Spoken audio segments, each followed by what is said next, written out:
Fala, galerinha do XP Resolve, e aí? Beleza? Tudo de boa? Tranquilidade? Professora Geise com mais uma questão de história. Dessa vez é uma questão lá de 2011, segunda aplicação. Vamos juntos? Ok. Professora, vamos falar sobre o que nessa questão? Sobre Revolução Industrial. Então, vamos nessa. As relações sociais produzidas a partir da expansão do mercado capitalista e o sistema de fábrica é seu estágio superior. Tornaram-se possível o desenvolvimento de uma determinada tecnologia, isto é, aquela que supõe a priori a expropriação dos saberes daqueles que participam do processo de trabalho. Nossa, isso é importante. Vamos grifar? Olha só. Quando ele diz aqui, a expropriação dos saberes daqueles que participam do processo de trabalho. Nesse sentido, foi no sistema de fábrica que uma dada tecnologia pôde se impor, não apenas como instrumento para incrementar a produtividade do trabalho, mas, muito principalmente, como instrumento para controlar, disciplinar e hierarquizar esse processo de trabalho. Uma coisa importante, nas fases de produção que a gente tem, que a gente já estudou lá nos vídeos de aula, você sabe que a gente tem o artesanato, você sabe que a gente tem a manufatura e a maquinofatura, que é a produção industrial. Maquinofatura. Nessas formas de produção, a gente tem esse aqui, o saber daqueles que participam do processo de trabalho. No artesanato, esse saber do artesão, ele era controlado basicamente apenas pelo artesão quando ele participava de todas as fases da produção, desde a compra da matéria-prima até a venda do produto final, então ele participava de todas as etapas. Na manufatura, o artesão ainda tinha esse saber e ele ainda dominava, ele ainda controlava esse saber, porque por mais que ele não fizesse mais todas as etapas, mas ele sabia fazer todas as etapas. Mas na maquinofatura, esse trabalhador nem é mais o artesão, ele já é chamado de operário e ele não domina esse saber. Ele participa do processo de trabalho, mas ele não domina o saber de toda a produção. Por que não? Porque na maquinofatura há uma divisão desse trabalho. Então, o operário que monta uma parte da produção, ele não sabe o que acontece nas demais partes. Por que ele não sabe? Porque ele não tem mais o controle dessas fases da produção. Então, o texto traz exatamente essa ideia para a gente. Que ideia?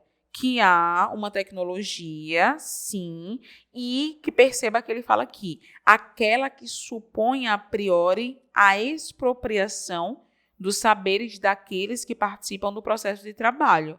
Então, o que é que ele está falando? Ele está falando que essa tecnologia não é só um instrumento para incrementar a produtividade, mas é uma forma de controlar, disciplinar e hierarquizar esse processo de trabalho. O artesão, quando ele trabalhava nessa fase aqui, que é o artesanato, ele não era controlado por ninguém, ele controlava a sua produção. O tempo que era investido em cada produção, ele controlava como seria feito, ele sabia as fases de produção. Na manufatura, o artesão também tinha esse controle, mas na maquinofatura ele perde. Por quê? Porque agora ele não tem controle sobre a produção, ele é controlado por essa divisão. Então, é importante a gente lembrar desses indícios e desses elementos para conseguir responder a questão. Mas o que é que o enunciado, o que é que o comando quer? Vamos lá. Mais do que trocar ferramentas pela utilização de máquinas, o capitalismo, por meio do sistema de fábrica, expropriou o trabalhador do seu saber fazer. O que é que ele vai provocar dessa forma? Quando o trabalhador perdeu a capacidade de saber fazer todas as etapas de produção, o que é que aconteceu? A desestruturação de atividades lucrativas praticadas pelos artesãos ingleses desde a Baixa Idade Média. Na verdade, essa desestruturação das atividades lucrativas, elas aconteceram não porque ele perdeu o processo ou o controle do trabalho, e sim por tudo que aconteceu com a Revolução Industrial. Não basicamente por causa disso, não unicamente por causa disso. Então, não pode ser essa alternativa. Na letra B, eu tenho a associação da figura do trabalhador à do assalariado, fato que favorecia a valorização do seu trabalho e a inserção no processo fabril. Na verdade, o trabalhador ele não é valorizado nessas fases da Revolução Industrial. E, de fato, esse trabalhador ele é um assalariado, mas isso não faz dele, isso não traz valor ao trabalho dele por ser um assalariado. É o contrário, o trabalho dele vale muito pouco. Por quê? Porque a gente tem características da Revolução Industrial que mostram que a mão de obra era em grande quantidade, era abundante. Então, o trabalho valia cada vez menos e não há essa valorização. Na letra C, eu tenho a organização de grupos familiares em galpões para elaboração e execução de manufaturas que seriam comercializadas. O que eu tenho aqui de errado? Basicamente tudo, né? Essa organização desses grupos familiares se encaixaria se eu estivesse falando de artesanato ou na própria manufatura. Também existia essa divisão de grupos familiares, em galpões, mas o texto e a questão não trata sobre manufatura, trata sobre a maquinofatura, sobre a atividade industrial, sobre as tecnologias utilizadas durante a Revolução Industrial. Então, não pode ser essa letra C. Na letra D, eu tenho o movimento dos trabalhadores das áreas urbanas em direção às rurais, devido à escassez de postos de trabalho nas fábricas. Ele está dizendo que o que vai acontecer é a inversão. Os trabalhadores vão sair das áreas urbanas e voltar para as áreas rurais. E você sabe que, na verdade, não acontece a ruralização na Revolução Industrial. É o contrário. Com o cercamento, os trabalhadores, que eram camponeses, saem dos campos e vão formar uma mão de obra abundante lá nas cidades que querem emprego nas fábricas. Então, não pode ser essa letra D. Eu tenho um gabarito já, a letra E, mas vamos entender por que ele é o gabarito. A divisão e a hierarquização, como a gente falou sobre o texto, do processo laboral, ou seja, do processo de trabalho, que ocasionaram um distanciamento do trabalhador do seu produto final. É exatamente o que a gente falou no início da nossa análise. Quando na maquinofatura, na Revolução Industrial, houve uma divisão social do trabalho, quando aquele operário passou a fazer apenas uma parte, ou seja, quando o trabalho foi dividido e houve essa hierarquização, ele se afastou do seu produto final. Por quê? Porque ele até sabe o que pode ser esse produto final aqui. Ele até sabe o que pode ser o produto final, mas ele não se vê parte de todo o processo.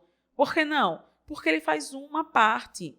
O outro operário vai fazer uma outra parte. E mais adiante, um novo operário fazendo uma outra parte da produção. Então, no produto final, esse operário 1, esse operário 2, esse operário 3, ele não reconhece parte desse processo. Ele não se reconhece enquanto parte do processo. Por que não? Por causa dessa divisão, dessa hierarquização, ele se vê distante do produto final. Então, o nosso gabarito é esse. No texto, nós já encontramos elementos que nos ajudam a responder o gabarito. E se você for analisar a partir do contexto, a partir do acontecimento, você encontra muito mais elementos para responder a questão muito mais facilmente. Então, faça sempre isso. Você faz uma análise do texto, retira do texto as coisas importantes e você sai elencando características ou elencando conteúdos que podem te ajudar a responder a questão e você chegar lá, beleza? Eu vou ficando por aqui, espero que você tenha gostado.